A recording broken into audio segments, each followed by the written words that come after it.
Hello students, my today's class will be a revision class for you all, and I hope that all these days whatever audios and videos has been uploaded, you all have listened to it carefully, and also you all have gone through the chapter, especially the first part of this chapter in your textbook.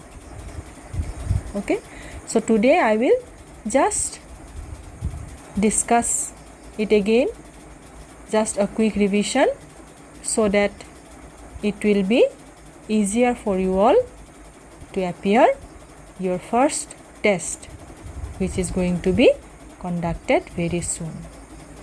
Okay, so now from the first part of this lesson, you came to know that all our body parts and organs are interconnected.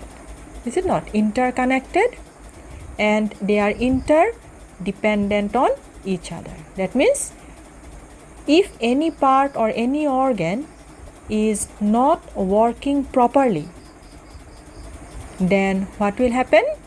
It will lead to ill health. Is it not? So if any organ is not functioning properly, then our other body parts are also going to be affected.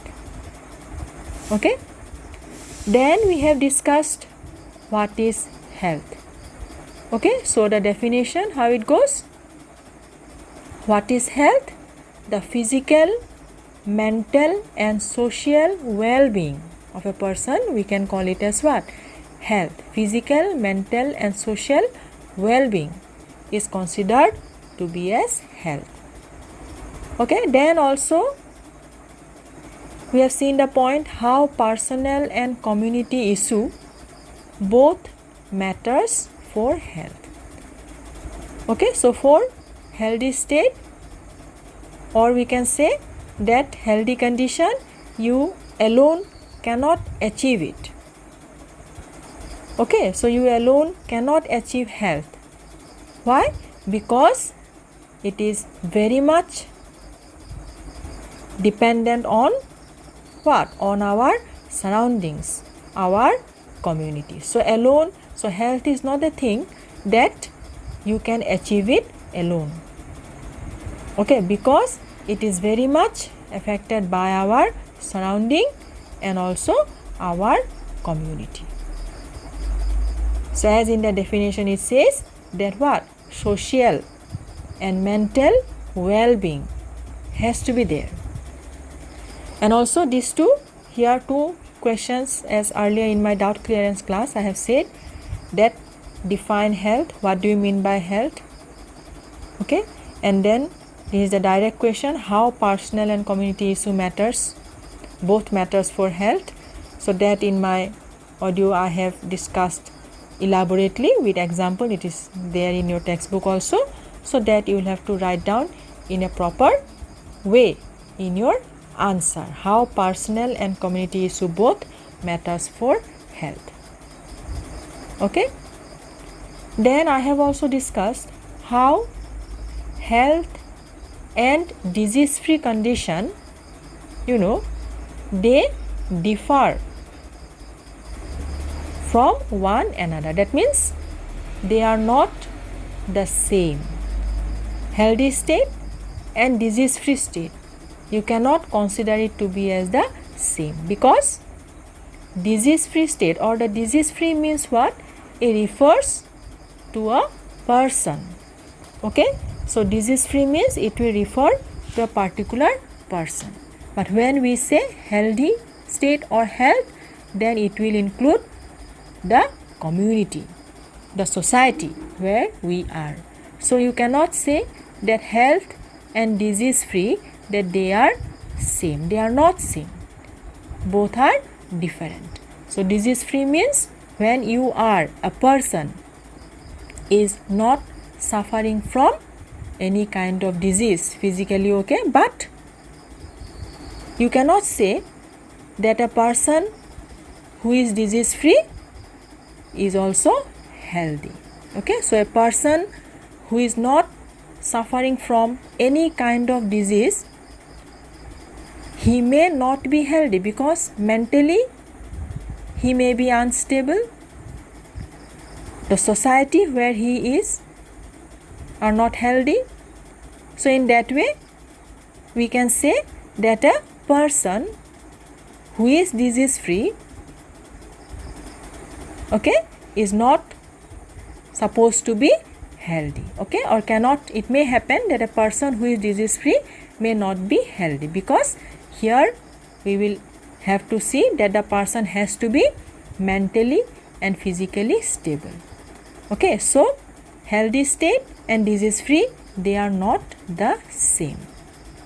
Okay, so one question also I have given in my doubt clear class, okay, that one can be in poor health without having disease. Explain the statement. Okay, so that you will have to write it properly. One can be in poor health without having disease. So even if a person is not suffering from any kind of disease, he or she may be in poor health. Okay, so that you will have to explain with suitable example. Then I have discussed about symptoms. What do you mean by symptoms? So that already you all know that any kind of change or sign of disease, we can consider it to be as what? As symptoms. And how symptoms help to get the idea about the disease. Okay, so that also you know. So whenever we suffer from any kind of disease and you visit a doctor, then always you will find that a doctor will ask for the symptoms. What is your problem? Okay, then what are the signs? So the doctor will look for it. Okay, so the sign or changes which appears when you are suffering from any kind of disease, we can call it as what? That symptoms. Okay, but one thing we should know, the symptoms will only help you to get the idea about the disease, but it will not indicate the cause of the disease. Okay, you simply get the idea of the disease, but you will not come to know what is the real cause of the disease, why you are suffering from that particular disease, what is the cause, because of what you are having the disease. So symptoms will only give us the idea, about the area, the organ where you are having problem, but it will not give you the exact information regarding the cause of the disease. So how you can find out the cause of the disease? You can only find out, or you can only come to know about the real cause of the disease by doing some proper tests. Okay, so where by proper testing, by proper diagnosis only, we can come to know about the real cause of the disease. Simply from the symptoms, you cannot, or you are not being able to know about the real cause of the disease. So you will have to do some tests, some diagnosis has to be done, then only we can get the information regarding the real cause. Okay, whether the real cause is because of microbe or because of non-availability of good nutritious food, all this you can get only by the test, when these are by doing some test and diagnosis. Then I have also discussed about various levels of causes of diseases. That means what are the various levels of causes of disease, and we have seen that, and this also you should know, that depending on the disease, the levels of causes of disease will also be different. As already you have seen, if you have gone through your textbook line by line, in the first part they have given one example very nicely, that is a baby suffering from loose motion. So for that particular example, they have given the various levels of causes of the disease. The first level, the second, like that. Okay, what are the various levels of causes of disease? So depending on the type of the disease, the levels of causes will also may differ.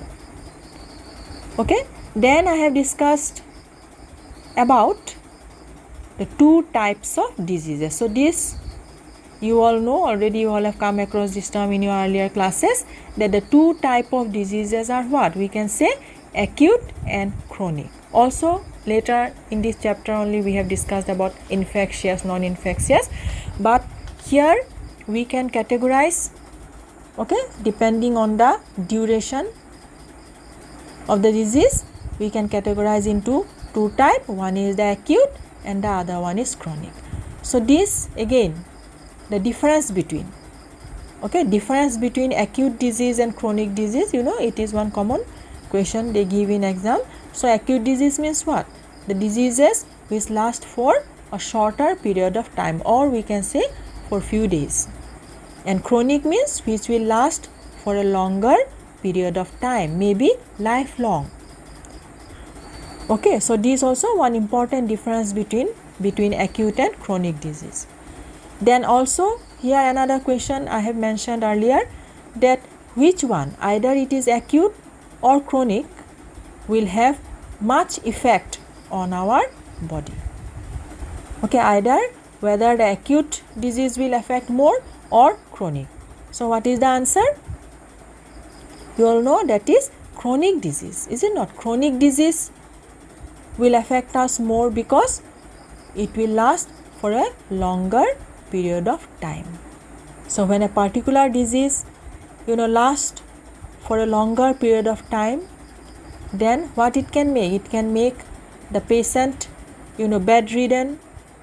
Okay, then many problems arises, and also when a particular disease lasts for a longer period of time, there will be other side effects, other body organs will also be affected.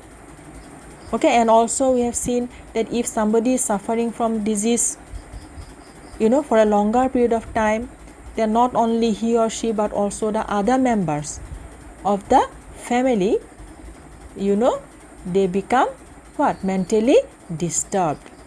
So you'll find that chronic disease, they have much effect on our body as compared to acute disease.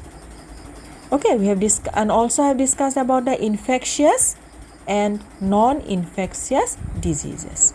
Okay, so that the common difference, you know, or what do you mean by infectious disease? The diseases which get transferred from one person to another person. Okay, and non-infectious disease means what? The diseases which are not transferred from, you know, one person to another person. So this also, you know, the difference between, they may give in exam. Okay, write down the difference between infectious and non-infectious diseases. Also you will try to remember, you know, the different examples. Okay, the examples of infectious and non-infectious diseases.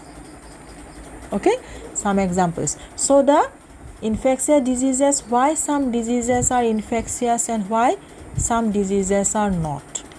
So that also I have discussed, is it not, that only those diseases which are caused by microbes, is it not, they are infectious. Why? Because microbes can be transferred from one person to another person by the agency of what? Water, air. Okay, this you all know. Okay, because so those diseases which are caused by germs, by microbes, or we can say pathogen, only those diseases are what? They are infectious disease. So what are pathogen? These are the disease causing germs. Okay, so disease causing germs, we can call them as what? Pathogens. Okay, so pathogens, they can be transferred from one person to another by air, water, or by different other means. That is why these diseases which are caused by germs, microbes, pathogen, we call them as what? Infectious diseases.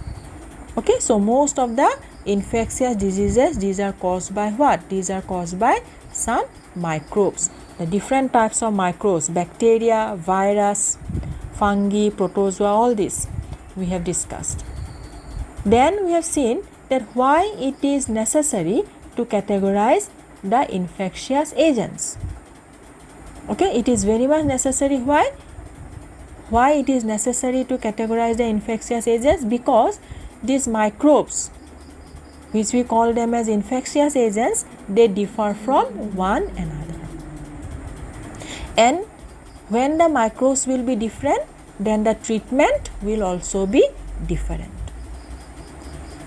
Okay, so for proper treatment of this infectious disease, it is important for us to categorize them, to know them separately. What is their, biochemical pathways, what is their structure, okay, their lifestyle. So it is important for us to know separately so that we can give proper treatment to a particular type of disease. Okay, for example, as already I have said, that the treatment which you will give for bacteria which belongs to one particular category. So the treatment which you will give, to bacterial disease, the same treatment you cannot give to viral disease. Why? Because bacteria and virus, they fall in two different categories. Okay, so the biochemical pathways which are used by bacteria, okay, they will not be used by virus. So the same drugs, the same treatment will not work. Okay, so the treatment will be different for different category. You cannot give the same treatment to two different category. It will not work. But also you have seen, I have mentioned that the members of the same group, suppose bacteria, in this particular category bacteria, there will be different members, different types of bacteria will be there. So for different types of bacteria, the same treatment may work. It will work. Okay, so you can give the same treatment to different members of the same category. You can give the same treatment to different members of the same category of microbe, but you cannot give the same treatment to different category. Okay, so this is important. That is why it is very much necessary to categorize the microbes for proper treatment, because the treatment will also be different. Okay, then we have discussed about how antibiotics work against bacteria. So this also sometimes you may get in exam, that how these antibiotics may work, or it works against bacteria. Okay, so antibiotic, when you give antibiotic, then what does it do? When you give antibiotic, suppose penicillin you give to bacteria, then how it helps to kill the bacteria? By blocking their biochemical pathway. The biochemical pathway which is needed to build what? To build the cell wall. Cell wall, which is one important part of bacteria. They need it for their protection. So when you take or you give antibiotic, then what does this antibiotic do? It goes and it blocks the biochemical pathway which is needed to build the bacterial cell wall. And once the bacterial cell wall is not it is not made, then the bacteria will be killed by the immune cell of the host. So this is how antibiotic prevent growth of bacteria, and we are safe. So the main job which is done by antibiotic, that it stops the formation of bacterial cell wall, and once the bacterial cell wall is not synthesized or it is not made, then the bacteria will die, the bacteria will be killed, okay, by the host immune cell. Okay, but this antibiotic will actually not work for viral diseases, because virus, they don't have such biochemical pathways, or they don't have such cell wall. So that is why antibiotic will not work against virus, but it will work for bacteria only.